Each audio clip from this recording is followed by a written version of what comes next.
Welcome back to the dark. Scott Swenson here, and here is another A Scott in the Dark. Um, this one is a bit weird. I will say that right up front. And it just shows that inspiration can come from many different places and can show up in many different ways.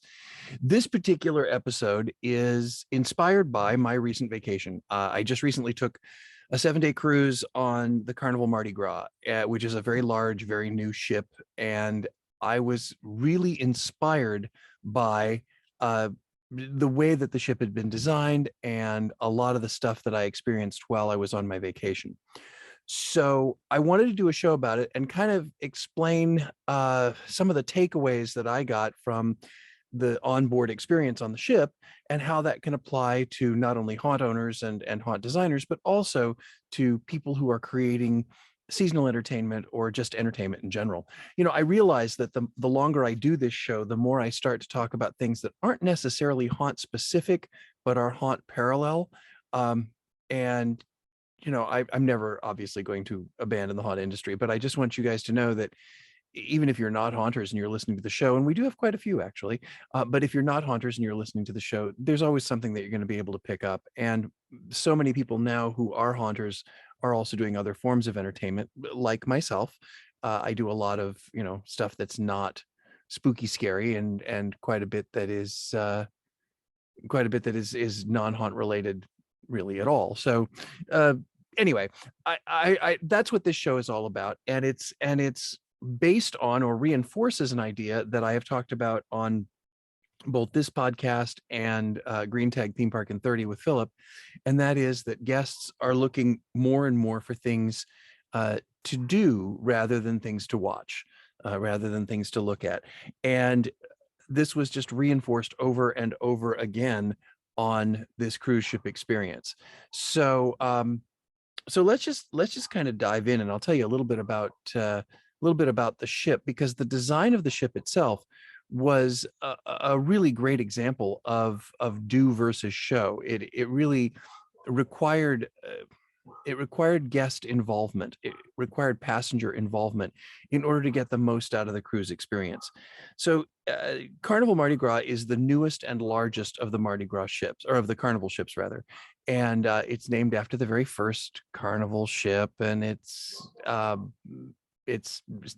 was released to celebrate the 50 years of the Carnival Cruise Line. But what they've done, and what I think is really, really smart, is they have designed a very large ship that handles a very large passenger component. I mean, there are over 2,000 cabins on the ship, and it's huge. And what they've tried to do is they've tried to design it in such a way so they take these large groups of people and they break them up and put them into smaller chunks or smaller hidden spaces that you kind of have to work to find. So let me kind of give you an example. What they've, you know, like I said, there's a very practical side to it. It divides and conquers the crowd. So if you find these cool little small spaces, you feel as though A, you've accomplished something, and B, it separates you from the masses slightly. Even if the small space is crowded, you're not looking out at thousands of people, you're looking at, you know, 100, 150 people max. So it kind of divides and conquers. It gives you the opportunity to have a sense of accomplishment. You know, one of the things that we talk about, or I've talked about in the past when it comes to making things interactive, is giving guests an opportunity to discover things. This is something that, and I've told this story, I think, a couple times on here, that I learned when I was working at Busch Gardens about animals. You know, if you change the topography of an animal exhibit, you're basically creating enrichment for the animals. So they're not looking at all of the same four walls or the same four corners of their habitat all the time. If you make it so they can't find everything just from standing in one location, it gives them the opportunity to explore more. And the same, I think, is true with humans. And I think that's how this ship was sort of designed, how the approach for this ship was created, so that people actually had to seek and find the cool stuff. So on the ship, what they've basically done is they've created these neighborhoods or areas or themed areas. I mean, those of you in the theme park industry Sound familiar? You know, they've created these themed areas, and then each one of the themed areas kind of breaks down into smaller and smaller subcomponents of the overarching theme. Let me give you some examples. They have a whole section that is, because of course the ship is called the Mardi Gras, that is based on New Orleans and the Big Easy. And in that area, there's a grab and go restaurant that's an Emerald's Bistro that, you know, is it's an upcharge, but still it provides you with everything from beignets to crawfish. So, you know, very, very New Orleans based. There's also, for haunters, it's a really cool little bar called the Fortune Tellers Bar.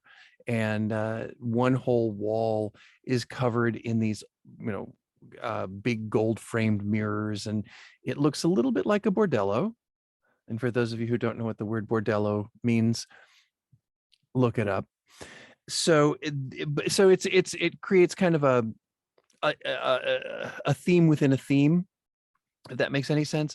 There's also the Brass Magnolia, which is this big sort of brass bar with magnolia cover paintings on the walls, I guess. But there's and then at night, of course, the entertainment that plays here is sort of the jazz trios, jazz combos, just to create that sort of vibe in that area. Another area is called Summer Landing, which is really kind of cool. It's at the back end of the ship, and this is a much more rustic, comfortable space. They have one corner is like a sports bar, and then they have a barbecue restaurant back there. Guy Fieri's, it's called Pig and Anchor, which is on all the Carnival ships, but they put that back there. They put another sort of, I will call it a beer bar for lack of a better description back there.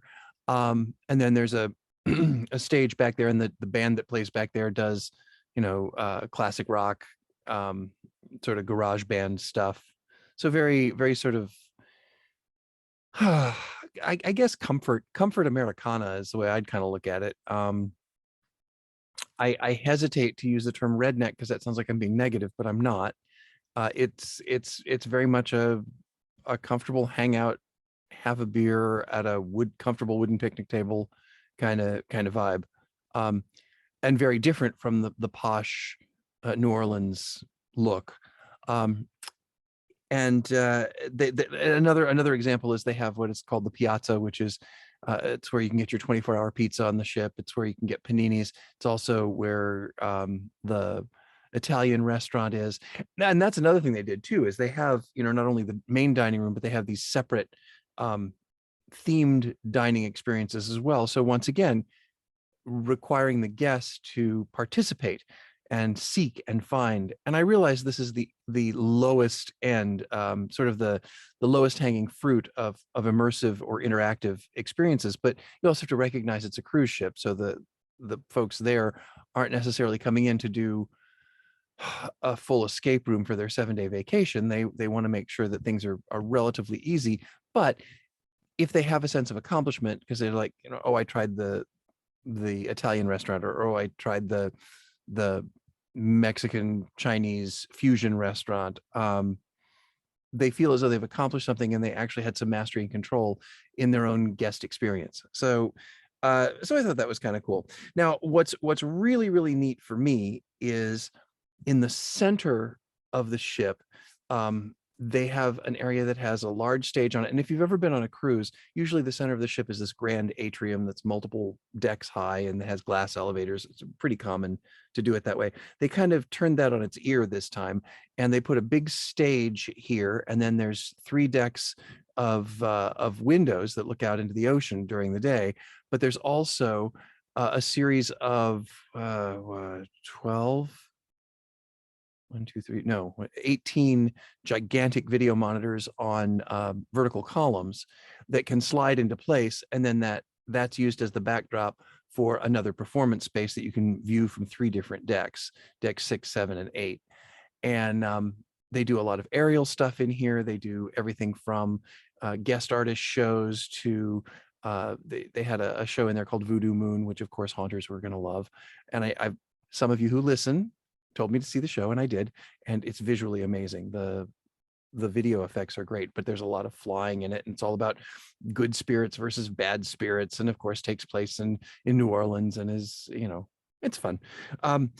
But this space can be used. It's also where they play bingo. It's a great multi-use space, and by incorporating those video monitors, those movable video monitors, which go down into the deck below and up into the deck above when they're not being used, and then they come out and turn and go into place. It's a very smart multi-use space. It provides them with a lot of versatility and a lot of options as to how to use this generally wasted space on a ship. So it gives them a lot of opportunities, and it can transform. And the neat thing is, when it transforms, you never quite know what you're going to get when you walk by Grand Central, which is what it's called. So it gives guests the opportunity to head over there probably more often than they normally would, just to sort of find out, oh, what is this thing, or what is that thing that's going on here? And then if there's nothing else going on, the video monitors just fly away and fold and disappear, and you're looking out into the ocean. So it's a perfect example, in my opinion. It's a perfect example of a well thought out multi-use space.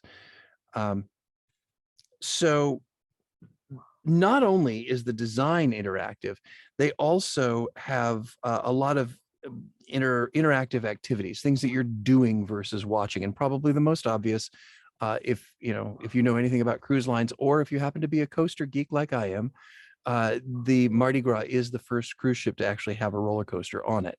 And it's a small coaster, I admit. It's more kind of like a go-kart meets motorcycle on a roller coaster track, because again, it's a roller coaster, but you're also at sea, so you can't rely on gravity to push you forward. So you basically control your speed through the whole thing. And it's very interactive. And not only, I mean, even within the fact that you're riding a roller coaster on a cruise ship, the way you interact with it is each car seats two people, and the person in front has a throttle in one hand that makes you speed up. You control your speed through the whole thing. So again, not using gravity. So you control your speed through the whole thing, and the throttle on the right hand is the speed, and then there's a button on the left hand which gives you a 15-second burst of speed. Again, making it so that you have more control over your guest experience, and you can make it different each time you ride it. So that's one of the unique interactive experiences that they have on this particular ship. Other things that they've done is they've put in a full ropes course that goes up over the deck. There's your standard basketball, miniature golf, water play area. But the one thing that I thought was interesting as far as immersive and interactive goes is they also made little tiny, the pools are very small, but there's lots of them, and they're at different places in the ship. So you can do a day at the midship pool, and you have your sort of standard pool experience on a cruise ship. And then you go to the aft, and then they have two on two different decks, two different pools, and the whole backs of them are plexi. So you can sit in the pool and look out and see the ocean, or look out and see the port. And again, different experiences that you have to kind of seek out on your own. And once you find them, of course, you have that sense of, ooh, look what I found. Nobody else has ever found this in this, the thousands of people that are on this ship. Even the shows themselves had some interactive qualities. And I think the best example was a show that I saw called M Theory, which was in essence a magic show in front of a giant video monitor. And the magician would interact with the video and produce things, look like he's plucking things out of the video content and holding them in his hand. But the thing that made it so incredibly interactive is there had to be, through the course of this 40-minute show, there had to be 120 volunteers from the audience, and 100 of them were given, as they walked in, were given three or four playing cards. I can't remember how many. And they basically did a card trick in their own hands that happened the same for all 100 of them. So they had the opportunity to actually not just watch a card trick, but actually participate in it. And so I thought that was really clever and a great way to, again, get guests to do things versus just watching things. So, oh, and the other thing they didn't show is that, before I forget, the other thing they didn't show a lot was break the fourth wall. So it wasn't just, I'm going to watch these performers up on stage and they're going to sing and dance, and then I'm going to feel good and I'm going to go home. Like I mentioned, they did a lot of aerial work in the Grand Central shows. So again, it took, there was no true proscenium, no separation from the performers and the audience, and that was clearly very, very important. So you're probably thinking, gosh, Scott, did you just want to talk about your vacation on this show? Or is there a point to all this stuff that you're talking about? There is a point, and there are takeaways. And yes, maybe I did just want to relive a little bit of my vacation, but here are the thoughts and takeaways that I think were demonstrated to me and certainly inspired me to talk about them on this show. Here's the things that you can do as seasonal entertainment providers. First off, think about multi-use space. You've heard me talk a lot about the Grand Central, which is the main atrium that they could use for multiple things. Think about that in your own haunt or your own theme park or your own FEC or whatever it is that you run. Think about that. Are there spaces that are used so little that they're not, I can remember when in theme park, and it's happened not only in the theme parks that I work in or used to work in regularly, but also the ones that I work for as a consultant now, where they will have certain spaces that they only hold, they have to hold, they can't do anything in them because they just might book a large party or a large function. And then what ends up happening is they go unused significantly more times than they are actually used, because they're afraid that they won't be able to do a large party if it comes up. So my suggestion is reevaluate your spaces. One of the things I love to do as a consultant is to do a site survey with my clients and say, what do you use this for? Or what is this space used for? Or could we transform this space to do this? Because quite often you don't look at your spaces. You look at the spaces in the way that you've always used them. You don't look at what you could do, you look at what you have done. And that's one of the advantages of actually bringing in somebody like me, who's an outside consultant, who can look at something and go, have you ever thought of doing it this way?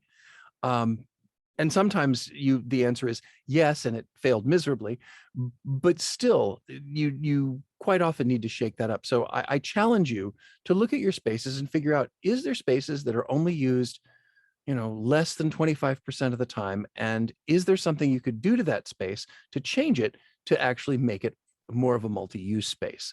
For example, if you own a haunt and you have a great big ballroom scene that is only used in December, or I'm sorry, in October, could be used in December if you're, creepy like so many of you are who watch and listen, but that only is used during the Halloween season. Is there a way that you could add a few changes, tweaks, modifications to that room so that large ballroom then becomes a rentable banquet space, perhaps even with a creepy theme? I mean, let's face it, people like creepy stuff all year round. So, is there a way that you could make that a workable banquet space? Can you put in one of the one of the actor hallways or one of the actor back areas, can you put a small prep kitchen? So you could then use that space to generate revenue throughout the entire year. Another thing that a lot of haunts are doing, and this is nothing new, but they're designing rooms so that they can be cordoned off and create escape rooms in them, so that they can run escape rooms when they're not running the haunt themselves. Challenge yourself and your team to figure out how to find multi-use spaces, because sometimes the investment to tweak an existing space to make it more multifunctional or multi-use is significantly cheaper than building a new space or trying to find a new space. So that's the first thing I want to suggest is look at your haunt, look at your space, and figure out what else can we do here? I just recently did a design for a theme park, and before I did the design for the haunt, I wanted to walk the space, and it was cobbled together from like 3 or 4 different other spaces, and they said, okay, now we're going to cut a big hole in this wall, and we're going to cut a hole here, and we were actually able to use all of the existing spaces as design elements. So, the space is really, really important. Look at it in different ways. If you're going to build a haunt in a restaurant, then find a way to utilize, the stuff that you have, and then find a way to utilize it 3 other ways. Create multi-use spaces. Okay, I've beaten that horse to death. Let's move on.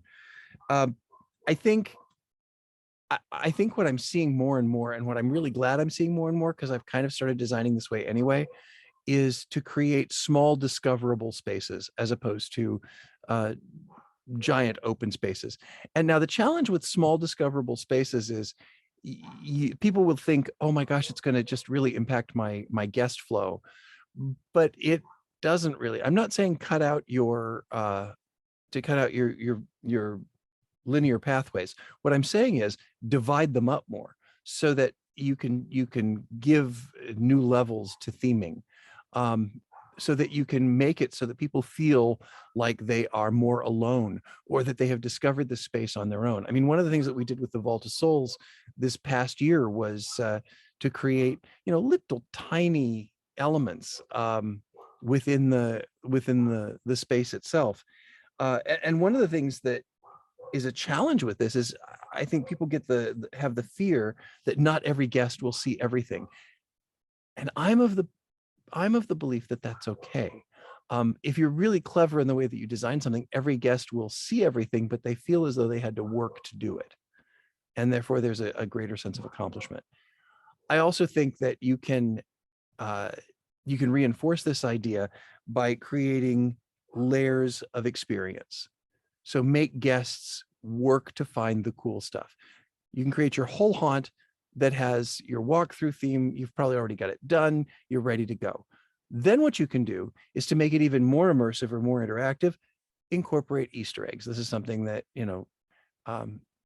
gamers, online electronic gamers have done forever to make the games more repeatable, is to have hidden little gems and hidden little things that if you do one quirky, weird thing, it reveals itself. Disney has done this throughout their parks for years. They will hide hidden Mickeys, the outline of Mickey's head. You can do this in your own haunts as well. If you've listened to the show for a while or watched the show for a while, you know that I put rabbits in pretty much everything I can design. Sometimes they get cut, but in my designs, there's always a rabbit of some sort. And sometimes it's in a different language, and sometimes it's just a picture of a rabbit, and sometimes it's the name of a store or a restaurant that happens to be in the haunt or whatever. But I try to put rabbits in there. So those are my Easter eggs or my hidden Mickeys. And then you can take it even one step further, like we also did with the Vault of Souls this past year, and how we're going to do it again this year, I believe, is to create actual scavenger hunts that, in order for guests to feel as though they've accomplished something, you have them find a series of things. They did this on the ship as well. They actually did a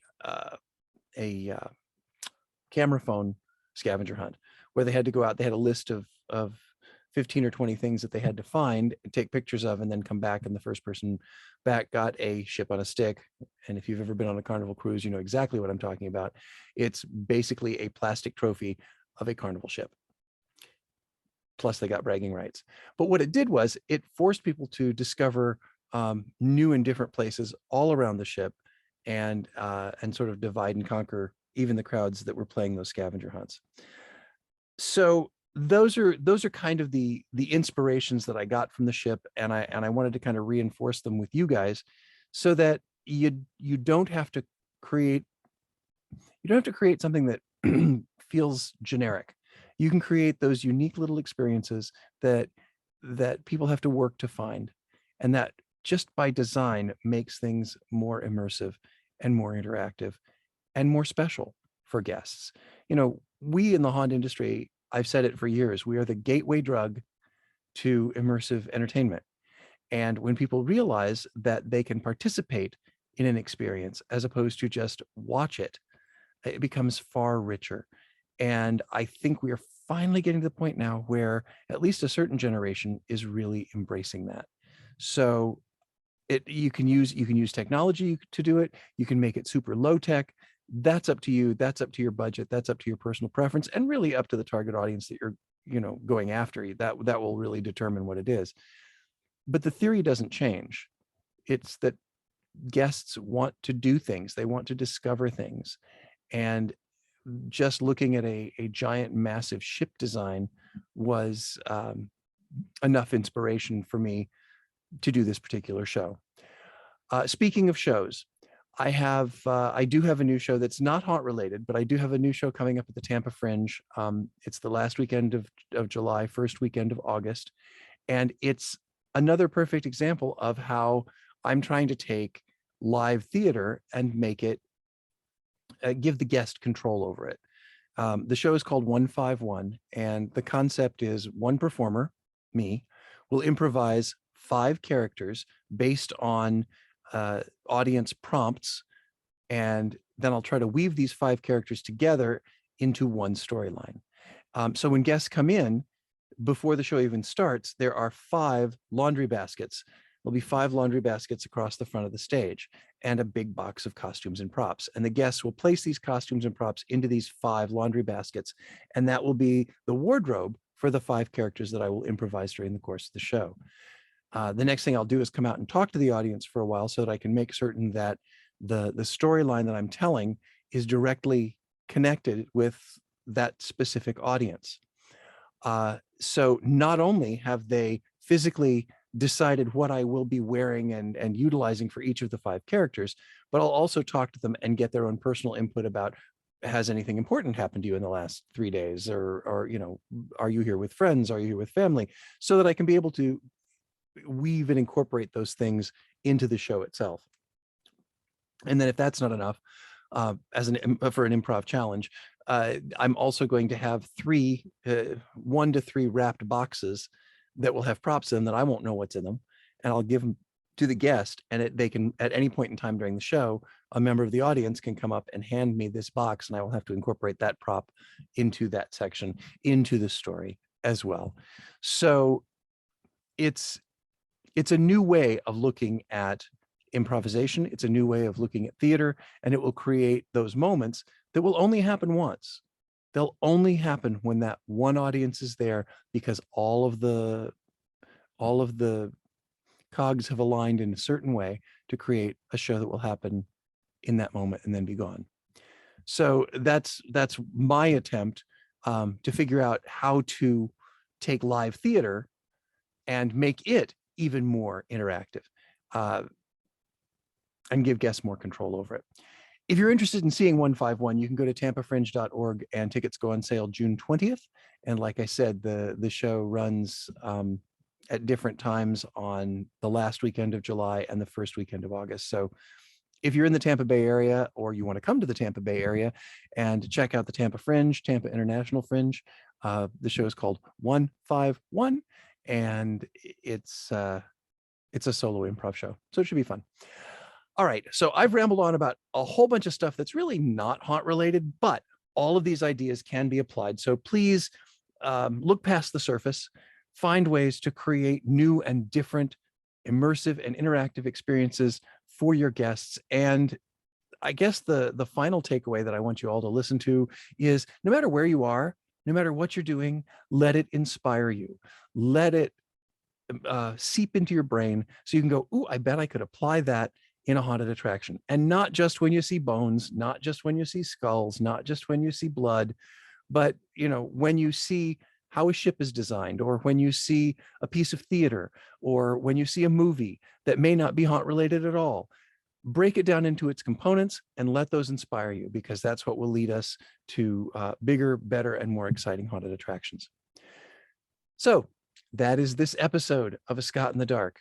And this is Scott Swenson saying, until next time, rest in peace.